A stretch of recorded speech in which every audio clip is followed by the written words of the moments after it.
I'm so happy I could eat you up, I really could. You know what I'd like to do, Mr. Todd? What a dream.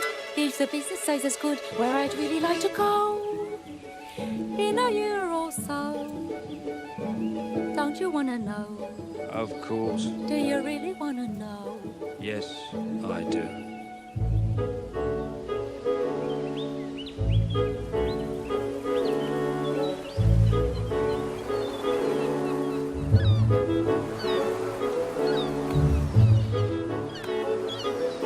By the sea, Mr. Todd, that's a life I'd carve it. By the sea, Mr. Todd, oh, I know you'd love it. You and me, Mr. T, we could be alone in a house where we'd almost own down by the sea. Anything you say. Wouldn't that be smashing? Think a snug it'll be underneath our flannel when it's just you and me and the English Channel in our cosy retreat, kept all neat and tidy. We'll have jams over every Friday by the sea. Don't you love the weather by the sea? We'll grow old together by the seaside, by the beautiful sea.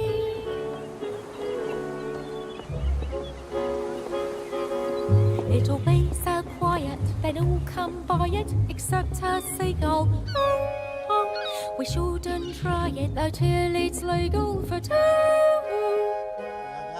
But a seaside wedding could be devised, me rumple bedding legitimised, me eyelids a flutter or turn into butter the moment I mutter I do. You take this woman to be your lawful wedded wife.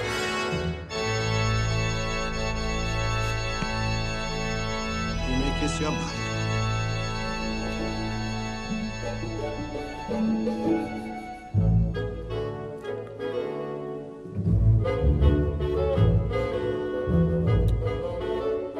Down by the sea, married nice and proper.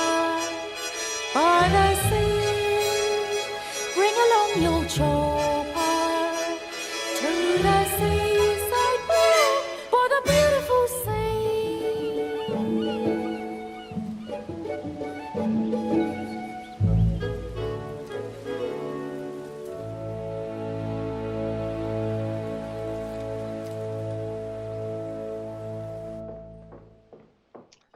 Welcome once again to the Radical Imagination. I'm your host, Jim Vrettos.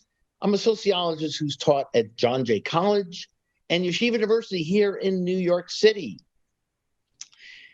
The Hamptons on the South Fork of Eastern Long Island has long carried the cachet of privilege, excess, power, and celebrity.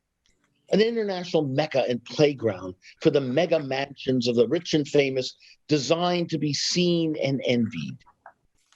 That one-dimensional picture misses the reality of the other Hamptons, the one of poverty, homelessness, food pantries, and illegal dwellings where many poor Hamptons workers live in squalor. It's a picture that misses the incredible fragility of the natural beauty of the area, the golden dunes, refreshing breezes, radiant landscapes, and the beautiful sea. It misses the incredible array of wildlife you find: eastern wild turkeys, chipmunks, deer, pheasants, red foxes, turtles, rabbits, raccoons, opossums. Songbirds and wild birds of all kinds abound: geese, ospreys, golden eyes, bufflehead ducks floating along the bay. The Hamptons lie on a major migratory path for all kinds of traveling birds. If you're really lucky, you can even spot seals and humpback and fin whales. It also misses a Hamptons bohemia that has been home to a vibrant community of artists, writers, and other creative folk for over 2 centuries.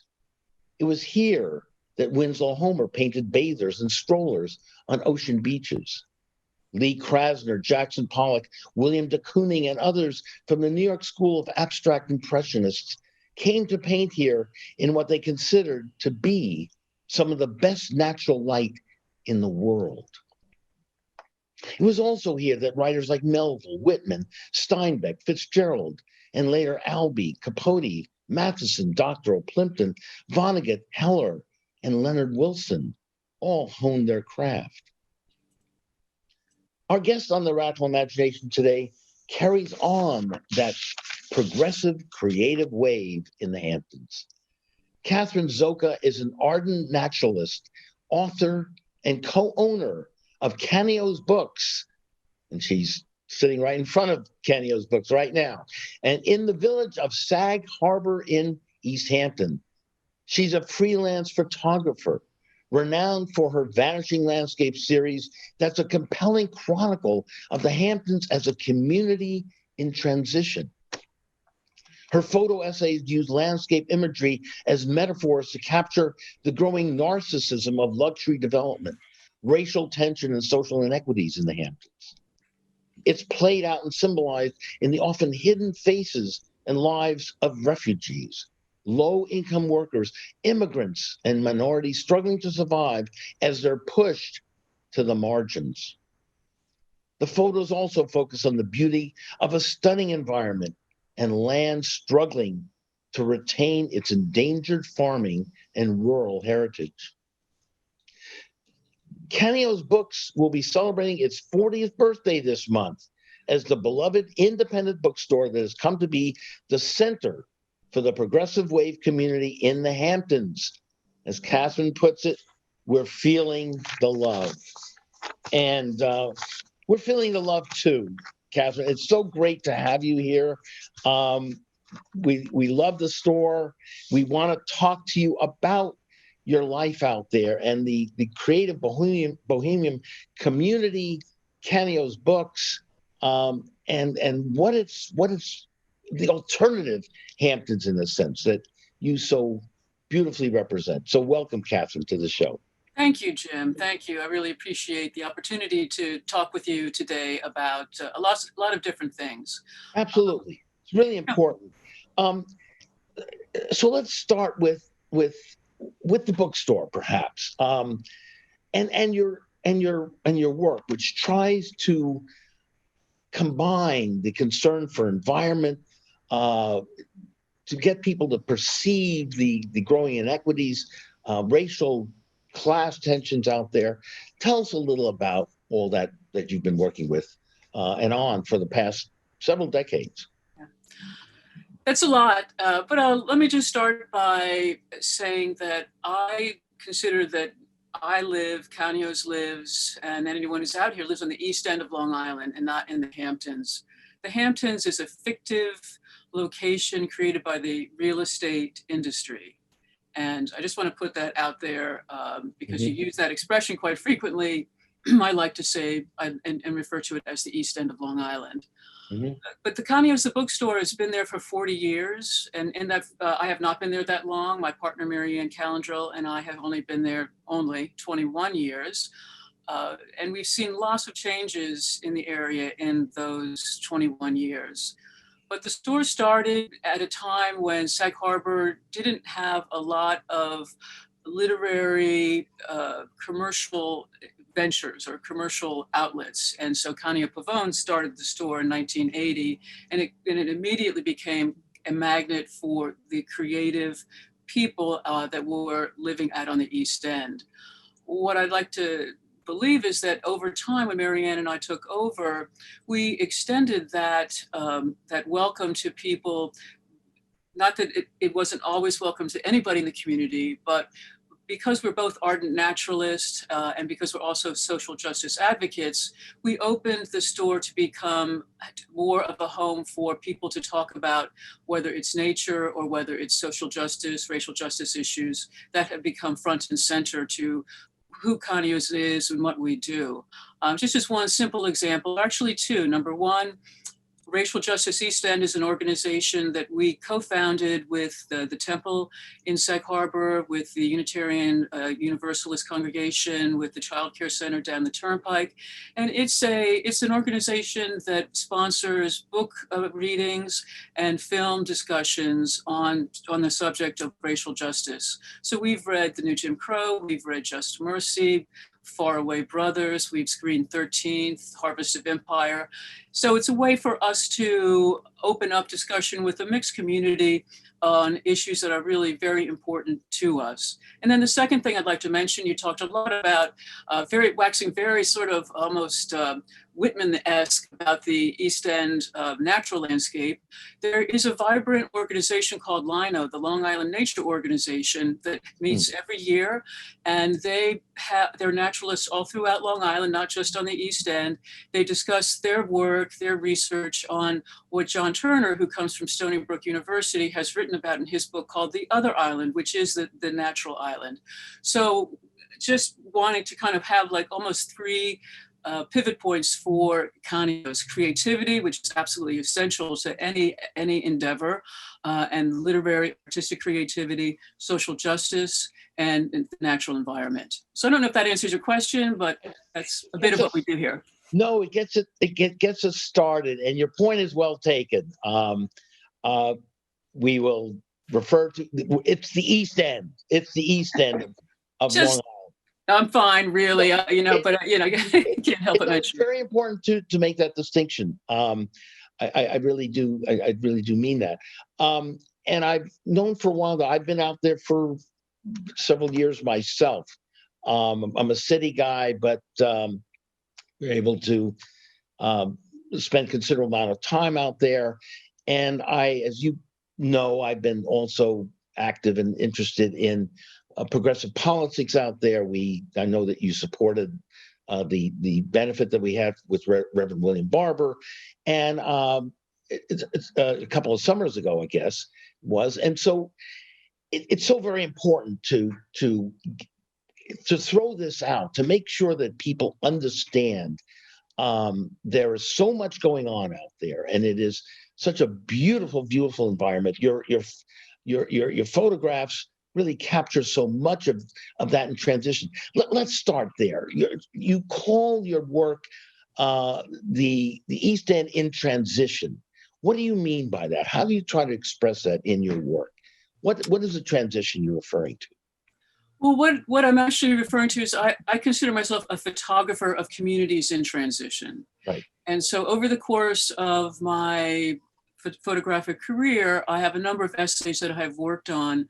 The one that I've worked on probably the longest is called the Vanishing Landscape series, which chronicles the shift of the East End from being primarily a rural agricultural community to being, a second home owner, luxury suburban community.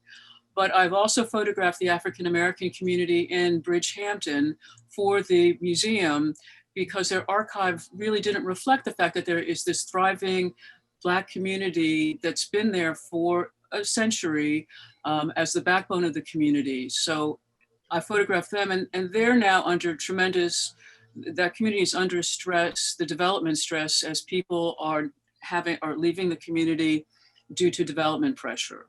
I'm doing a similar project in my mother's hometown, which is a coal region of Eastern Pennsylvania, similarly undergoing a lot of stress and challenges right now. So I guess I didn't start out being a photographer of communities in transition, but in reflecting back on my work, I realized that that's what I've done. That's what I've been drawn towards. So Canio's is really the center of political progressive activism there. You've mentioned a number of groups that are active out there. How are you bringing them together? What are some of the things they're attempting to do here to resist what you're talking about, the luxury development, the raping of the land, in a sense? Well, first of all, I don't know that I would use that expression, but anyway, I want to step back another minute, Jim, regarding the whole East End, because I'd be remiss if really I didn't actually pay tribute and speak about the fact that the land that we all live on the East End is actually Shinnecock Nation land. It's their property. It was taken from them, and that happened, several centuries ago.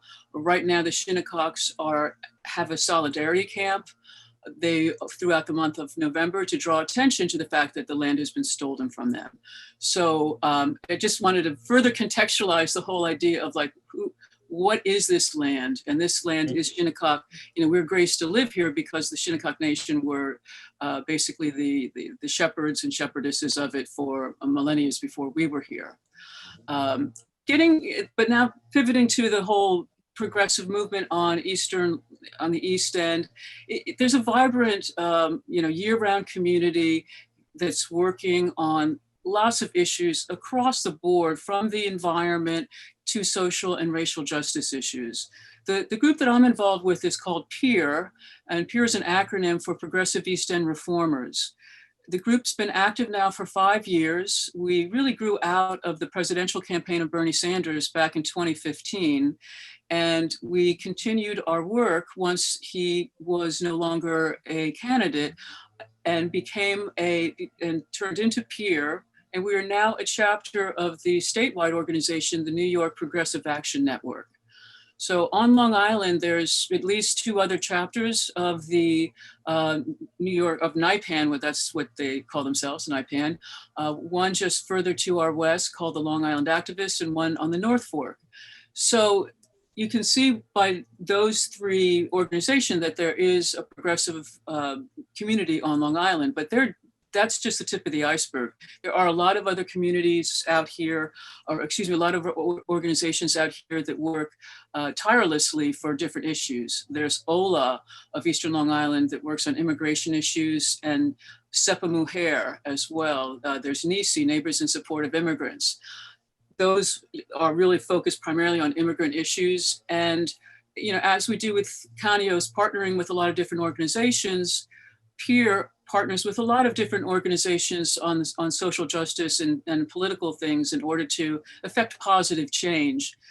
And over the last 4 years, we've done a lot in New York State that's brought about positive change. We've helped eliminate the IDC.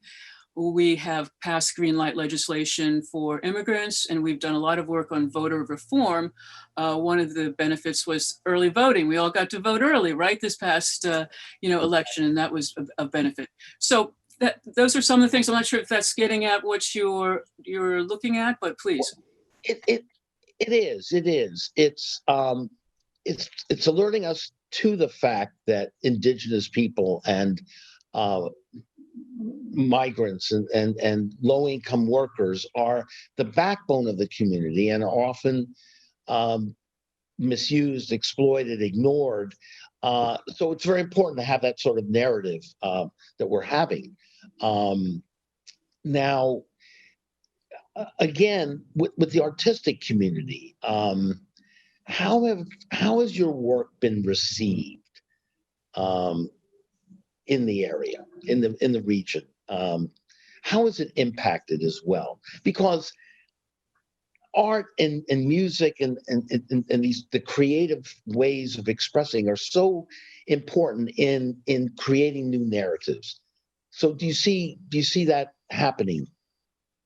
Oh, absolutely. I mean, I believe creativity and the imagination is kind of the key to transformation.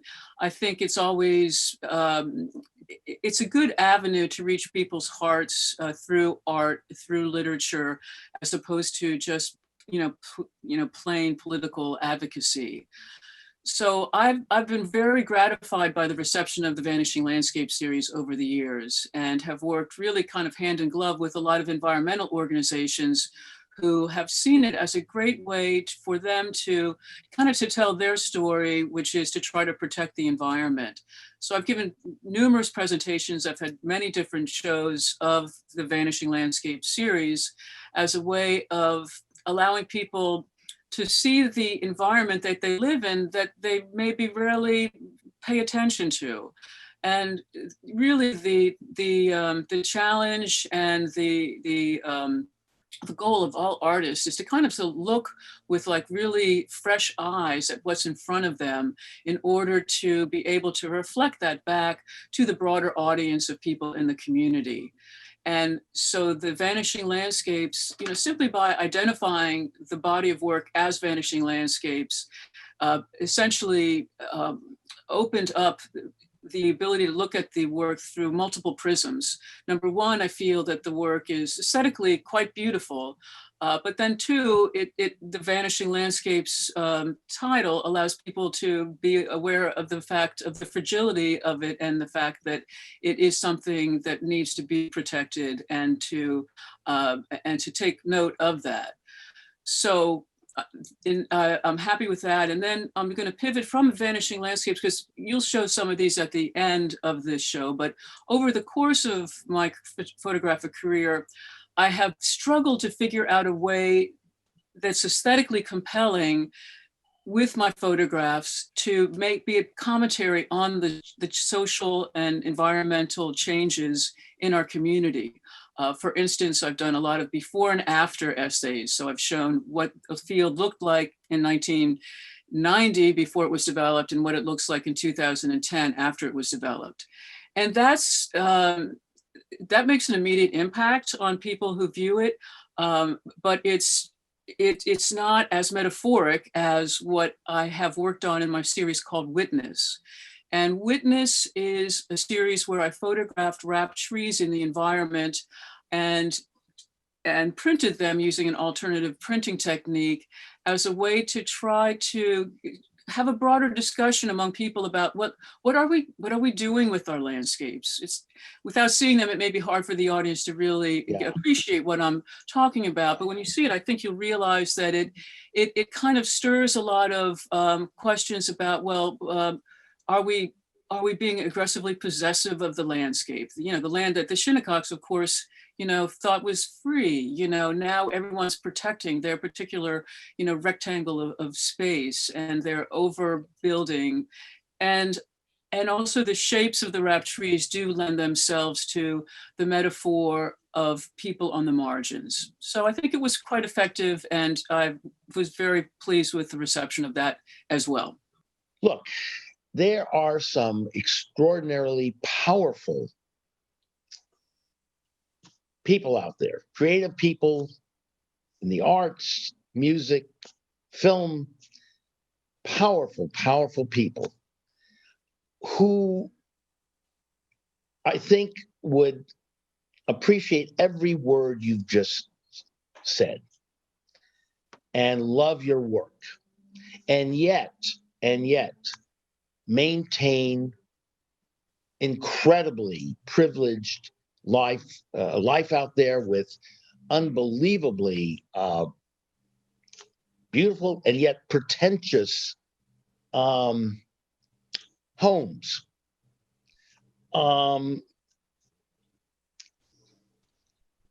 What do you say to people like that? We could name names, but most of us, you know what I'm trying to say here. These are people that can make a difference, can turn things around.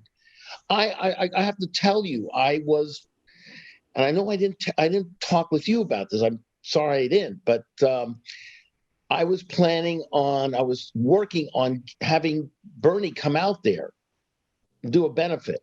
Really? Yes, really. And I don't know why. I talked to the synagogue people. I talked to Reverend Thompson. He was all for it down at the Baptist church. And I was told that there wouldn't be welcomed in a sense. He wouldn't be welcomed. Now, what I'm trying to say here is that we do have figures in that artistic, creative world that could make a difference, and yet at the same time that they are being creative, they are living incredibly narcissistic lives out there as well. Now, they may have the beautiful mega mansions and so on, and then go to Hollywood and make beautiful movies that are making progressive statements. So what's the disconnect there? That was a long rant here, but I'm interested. You know some of these people, we're not trying to demonize or make them into malicious types and so on, but that's the reality. That's the power brokers. That's the market that's operating there, and they play the market. the real estate market, if you will. Yeah. And they're selling, trying to sell their houses for 30, 40, 50, 60 million dollars and so on. So what's going on? What's the disconnect? Because this is not just on the East End. This is all over the country. In Manhattan, you see the double cultures and lives. Well, do you think any of them are listening to your show right now? Good question.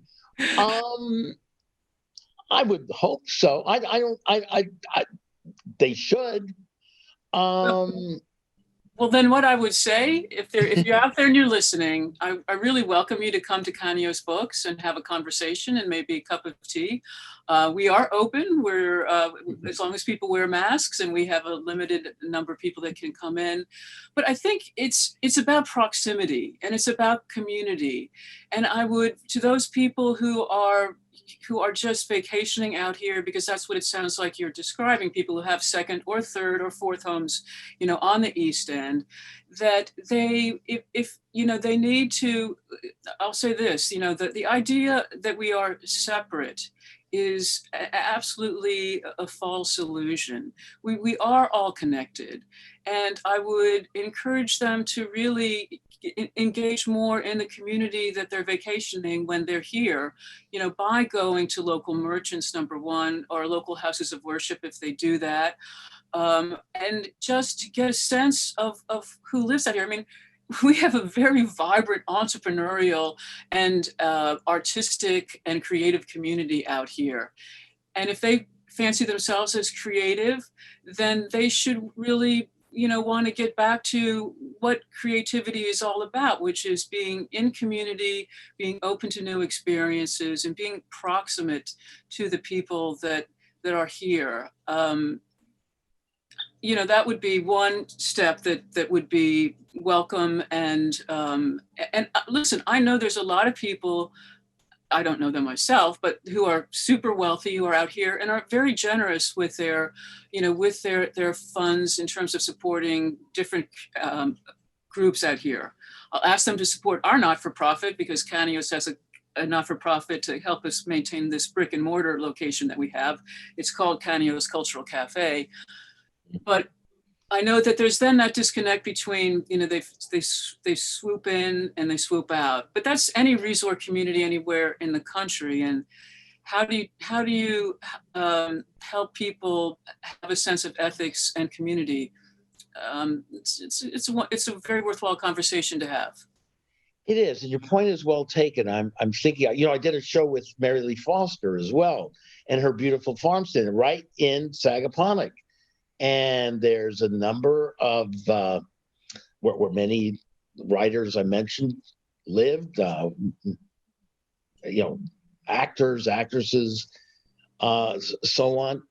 Visit that farm stand, and but you're right. That's a start to realize that we're all in this together. That we are part of the same community, and we love the land together, and we should learn how to work together to make sure that this doesn't that we don't lose what we all love so very much. And that just, it also mystifies me how people come out there to enjoy this beautiful environment and yet are very quick to become tied into a very narcissistic lifestyle that actually does damage to that environment that they love. It's very, very self-destructive, it seems. I mean, how big of a house or estate do you need? How many bedrooms do you need? I mean, who's trying to have the biggest house? Who can sell the house at the highest price? I mean, yeah, that's kind of, it's way beyond my pay scale, quite frankly. And, I just have to say that, Sag Harbor and Canio's in particular does draw on the creative community. And, some of those people may be, quite wealthy. I don't know. Most of our people are not maybe in that category, most of our customers and friends. But you might get a kick out of knowing that Wilfred Sheed, who was a longtime Sag Harbor resident with his wife, Miriam Ungerer, both great writers. Wilfred said about Sag Harbor that you couldn't throw a pencil in Sag Harbor without hitting a writer or someone creative. Sure. Yeah. Of course, that was back, that was maybe, in the 90s. And so that's shifted slightly. But, people have been drawn to Sag Harbor in particular because there's been a migration of creative people and literary people here really since the 1950s, where editors and people who worked at magazines came out here. John Steinbeck was here in the 1960s. Edgar Doctorow, right around the corner. Betty Friedan, Nelson Algren. I mean, really very rich literary history here, and a lot of it is housed in this this store right behind me, in the sense that we have been like a beacon and a light for the creative arts. We have readings really every week, and we've done that throughout our 20 years. Canio did it quite a bit as well. Now, of course, we're all on Zoom like you and I are today, but, it is a way to, while we recognize that there's a lot of disparities and inequalities in the area that we live, we have to keep the literary and the creative light lit and try to figure out ways in which we can lift us all, as opposed to, the community that's here for like 1 or 2 months a year, unless they really engage with us, they're invisible. And I suppose the regular community is invisible to them. I'm not sure. And that's too bad, because, combining, together, maybe some more creative and productive things can be done. And I just want to make a point that I was thinking when you were talking before.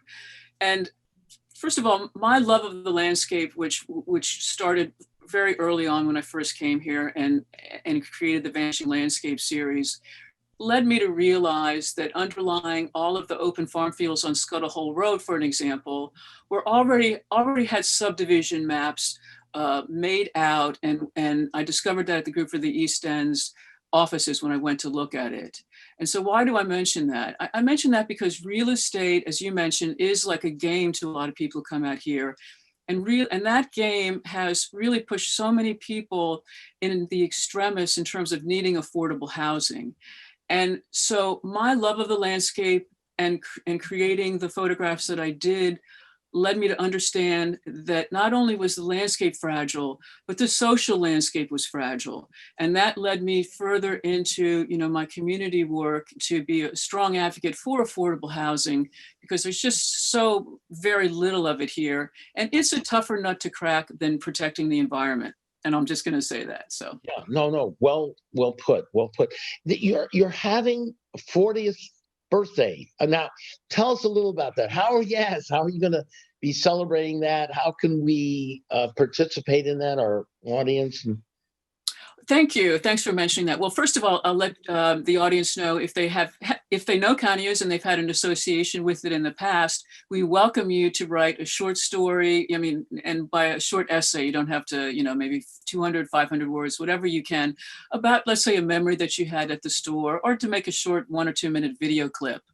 So that's where we're going to be compiling those and presenting them in some form over the year. Tomorrow, which is Thursday, which I guess the show actually is going to be screened later, so it's too late for people to know. But we will be having a party on Zoom. But we'll be celebrating throughout the year. I mean, one of the things that COVID has forced us to do is to go on Zoom, and so every month we're going to try to have something to highlight the anniversary. And we will have those stories on our website and maybe in book form that people can look at.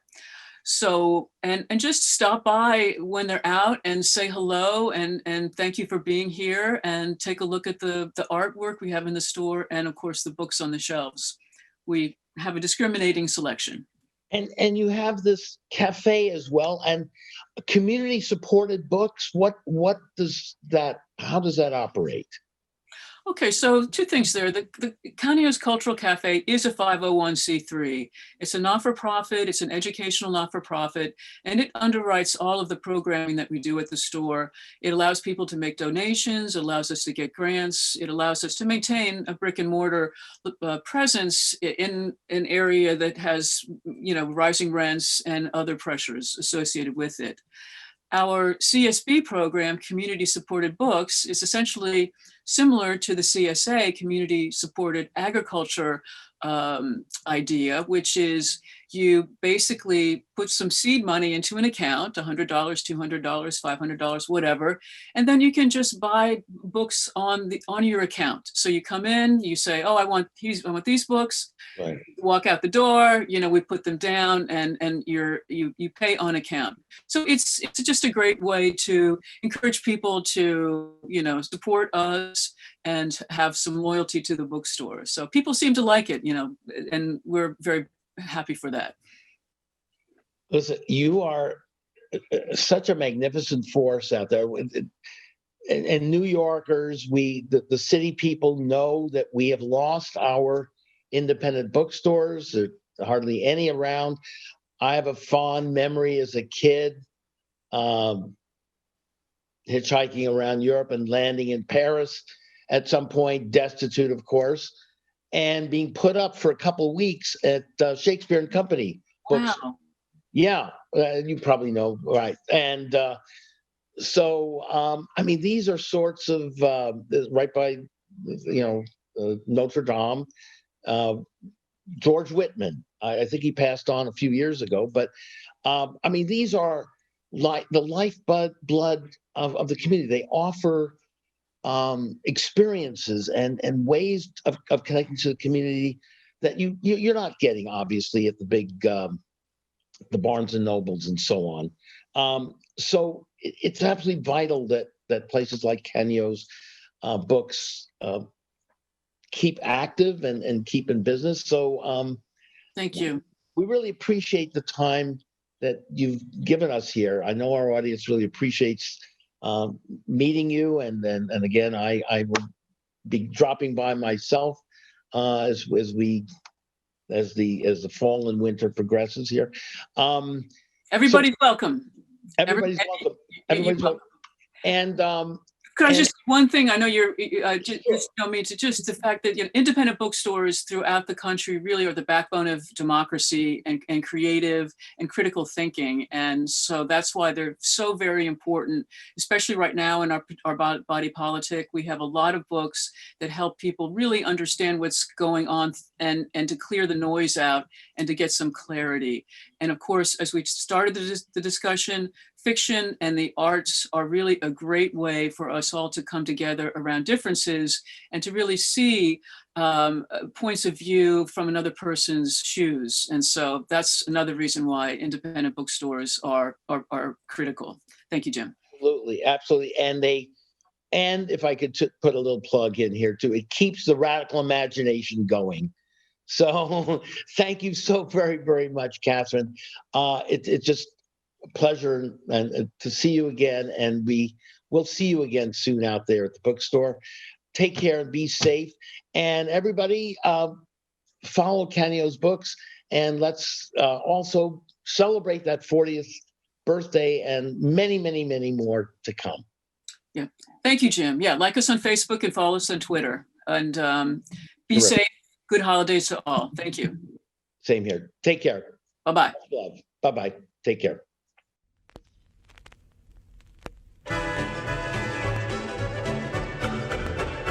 By the sea, by the sea, by the beautiful sea, you and I, oh how happy we'll be.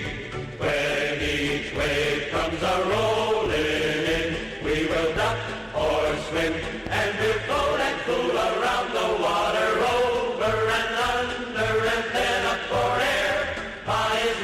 Ma is rich, so now what do we care? I love to be beside your side, beside the seaside, by the beautiful sea, by the sea, by the sea, by the beautiful sea. You and I, oh how happy we'll be. When each wave comes a-rolling in, we will duck or swim, and we'll float and cool around the water, over and under and then up for air. Ma is rich, so now what do we care? I love to be beside your side, beside the seaside, by the beautiful sea. Jim Vrettos again here on the Radical Imagination, and we have a very, very important breaking story that I've invited Private Investigator Manuel Gomez to be on again and to tell us about this incredible case of Father George William Rutler of St. Michael's Church. And without further explanation, I want to throw it open to Manny here, and he will tell you about the incredible provocative nature of this case, and he'll tell you what's happening on it. Well, thank you for having me on again. Once again, I just want everybody to know, please go get a pen and paper. You might want to write this guy's name down. It's Father George William Rutler. Again, it's Father George William Rutler of St. Michael's Church by 34th Street between 8th and 9th Avenue. He attempted to rape one of my clients. I'm going to call her Ashley for now. And he was masturbating to gay porn in his office, and then got up and attacked the security guard, my client. My client was only the second day working for the Archdiocese. Her shift was from 12 midnight to 12 a.m. the next day. Again, this was her second day at work. The priest,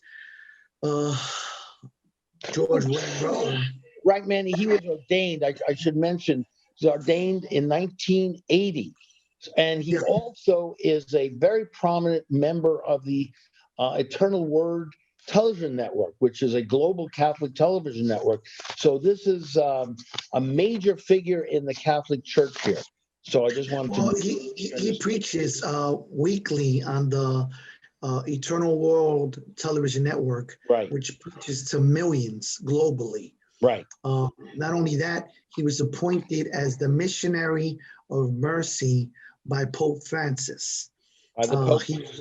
And ordained by Terence Cardinal Cook in 1980 in New York. And the irony of this thing is that we have the video of him masturbating to young guy gay porn in front of the Pope's picture and the Cardinal's picture. So the very two people that appointed him, he's jerking off in front of them. And then there was a female security guard in the office, and he turns around and attacks her, grabs her breast violently, and then pulls her by the shoulders and tries to rape her. Your client is the security guard. Yeah, she was the second day at work. At work, and he finds her at what time? This happened at exactly 1:23 a.m. on November 4th. He comes into the office around 1:20 to check the elections to see if Donald Trump or Biden won. And then she's texting her mother saying, "I'm okay. I'm at work." This is in the early morning? Yes, on November 4th, early a.m. A.m. Okay. 1:20 in the a.m. And he checks the computer. She's in the office. She sees him. He says hello to her. And then he goes to the computer and sits down. While he's checking the election results, she's texting her mom, "Mom, I'm at work. Everything's okay." And then all of a sudden, she hears all these sex sounds coming from the computer. She looks up, and he's there masturbating to young guy gay porn with his hand in his pocket, in his pants. And she records this immediately and goes for the door. When she goes for the door, he slams the door closed. He grabs her by the breast, then by the shoulders, trying to push her down. She fights her way out the room, breaks a nail doing this, and then calls her security company. Now, what's disturbing is that, again, this guy is the Missionary of Mercy appointed by the Pope. What's even more disturbing is he has a list of awards and accommodations that's as long as my arm. Right. And then he talks to millions and millions of people weekly. And this guy's a hypocrite. Don't get me wrong. You watching porn is not illegal. You jerking off the porn is not illegal. And you're a devout Catholic yourself, right, Manny? That's exactly. But you masturbating to gay porn in the church, now that is immoral. That is unethical by Catholic standards. Okay, and this man needs to be removed immediately. Not only that, but then he attempts to rape this girl, and he sexually assaulted her. So, I reported this to the police. But Jim, what's even more disturbing in this case is that, I had to fight and argue with the police in the 10th precinct to do a police report because of who this father is. They were more or less trying to talk her out of doing a police report. Right. She's with the security company, MG Security, and MG Security told her, oh, we can resolve this. Don't tell anybody. We can resolve this without anybody knowing. And now I just realized, I just found out from actually the news reporter on Univision, which is going to be on tonight at 6 p.m., that this is the first time it's going to air. It's going to be on Univision showing the actual video and showing the arguments with the police trying to get the report to be filed. That you actually recorded. Yeah. You actually recorded this. And this She called me at 2 o'clock in the morning. There's going to be a New York Times article on this. Local news is going to cover this. You've sent this to the Pope, I understand, right? Yeah, actually tonight, once it airs on, I'm going to send it to the Archdiocese, and I'm going to send it to the Pope to let him know you appointed this monster that's here. It needs to be removed. Now, don't get me wrong. I'm not attacking the church. I'm attacking this immoral monster. He has no business being in my church. He has no business preaching to Catholics around the world when he is a sexual deviant, when he's a predator, when he assaults women. And he's so comfortable in this video masturbating to gay porn in front of the Pope's picture, okay? Like he's done this on a regular basis. So, this man doesn't belong in my church. And now, just to let you know, the Univision went and confronted him yesterday, and he denies everything, but I have him on video. And what you're also uncovering is how much resistance and pushback the police gave you and the security company, right? And now, what about him getting arrested here? Well, the security company we filed the charges that night. We filed the report in the 10th precinct after fighting for about an hour and a half. And then now she just went to the Special Victims Division, and that was a nightmare. But we had to get her a lawyer just to get them to do their job. And see what's coming out in the New York Times. Special victims, right. Yeah. So what's coming out even more disturbing is that the New York Times is coming out with an article on how many women have tried to file police reports and they get turned away, who are sexually assaulted or victims of rape. It's insane. And there's a big article coming out in the Times on this. So, I mean, it's just disgusting what they're doing. It's disgusting how outrageous that, the system is victimizing women. The system is victimizing the victims. But this time, I want New York to know that I'm going to make sure that this sexual predator is removed from the church and that he is taken out of our parish. He should not be in St. Michael's Church. If I had it my way, I'd take this guy to the woods, but I don't. Let's non-violent here, okay? But no, I know, but I'm just saying to you, it is. You're hoping that he's going to get arrested in a couple of days. Is that what you're? Well, I was told today that by the victim, that the detective said it will be in the next 2 to 3 days. They possibly make an arrest. All right, but it's disgusting. It's been 12 days, and we have video. The security company knows, there's witnesses, and still nobody does nothing. And this is insanity. And this is why I had to go to the media. This is why I had to expose this priest and what he's doing and let the Pope know this guy is an animal. He should not be in my church. And I'm going to make sure that Father George William Rutler is nowhere within St. Michael's Church in Manhattan and nowhere preaching to the people globally in this world when he's a hypocrite, he's a sexual predator, and I have him on video jerking off to young guys gay porn. It's disgusting. I don't have words for this. Manny, we're going to do a probably end of December, as we talked, a major show on this, a full hour show on this case. he's not the only one among No. the religious leaders and so on. And we're going to touch on that. We're going to, really get into that as well at that time in greater length. Now, what about other women who might have been victims? A victim of him? Yeah, I already found another woman who has witnessed him doing this in the same church. So And there's they two. should get in touch with you, right? Yeah, well, any other victims out there, please call me at 347-867-6242.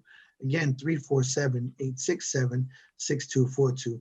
And, if you're a victim of Father George William Rutler, and if you've been, sexually assaulted or molested by him or your children, please let me know immediately. How is Ashley doing? How is your client? She's traumatized. This is a very devout Catholic family. They are so disturbed and so hurt. There should be no safer place in the world than the Catholic Church for a woman. The problem is it was a place of horrors, and it wasn't safe. And it's disturbing because you have all these news stories coming out in this past week. How many stories have we seen, Jim, regarding sexual misdeviancies and sexual abuse and priests touching children and all kinds of stuff has been coming out this week, except this is the first time, Jim, that we have video showing this animal masturbating to young guy gay porn and assaulting a young female security guard. I mean, again, this was her second day at work. And you have a tape. This is a tape of it, right? Tape. Yeah, we have it. So you have. And I will provide it to the Radical Imagination as well. Yes, I will provide that tape to the and I hope Jim will air it and show it so that the audience can see who it is and what he's doing. So I'm hoping they edit this into here, because we need to let people know in New York, if you're a victim of this guy, please call me, 347-867-6242. Please take the Radical Imagination episode, which you're watching now, and post it out to everybody, because this guy goes globally.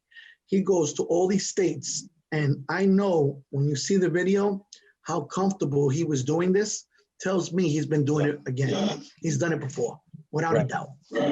He feels he's really above this whole thing. And let's reemphasize, you went to the media on this. This is I had no choice. Univision, Radical Imagination, Channel 11. Pix 11, yeah. You didn't have, because the other components of the system weren't doing their job, because they are afraid of the consequences and the retribution from the archdiocese.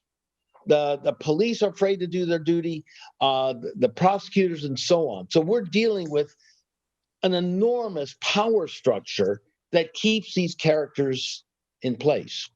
Yeah, but I'm not afraid. I know you. I'm gonna take them on, and that's it. This will not be in the dark anymore. He is a knight. He was knighted by the Knight of the Sepulchre in Italy. All right, I'm gonna show him what a dark knight can do. This is my city. He doesn't have the right to do what he did. No attack on one woman, Jim, is an attack on all women. But he has defiled my church. He has defiled the very sanctuary and sanctity of the innocence of this church. And this is what you do? And then he's going to get on TV, national television, and preach to hundreds of millions of people? No, this ends today. Today, on November 18, 2020, I dropped the hammer on Father George William Rutler, because I have released it to the public, and I am sick and tired of the police department not taking the police reports and victimizing women, and this is what the whole New York Times article was about. They were doing this article before me, Jim. So when I went to them, I called them up. I said, you're not going to believe what I got. They says, oh my God, we're doing a story already on this. So now they've incorporated the story into, which is coming out next week, and it's going national. So I really hope that the Pope, takes action. And let me say this again. I am not against the church. I love the church. I'm a devout Catholic. I'm against women abuse. I'm against sexual predators, and I'm against anyone that defiles the Catholic Church. There's no organization on the planet that's perfect. I understand Right. that. There's always a bad apple in every barrel, and I understand that. But when we find the apple that's bad, we need to get rid of it. And you And I'm- found the apple. And Manny, unfortunately, we've got to go. This is the short segment. Thank you so much. Thank you for It's an everything honor. you do. It's an honor to know you and to carry on. Be strong. We will play this. We will get this out to everybody, and we'll see you again very, very soon. And I hope you air it to the public and let them see his face in this video. We will. Thank you, James. And thank you for the radical imagination. God bless everyone. God Bye-bye. bless. All right. Thank you so very, very much. This is Jim Vrettos again. We'll see you next week on The Radical Imagination.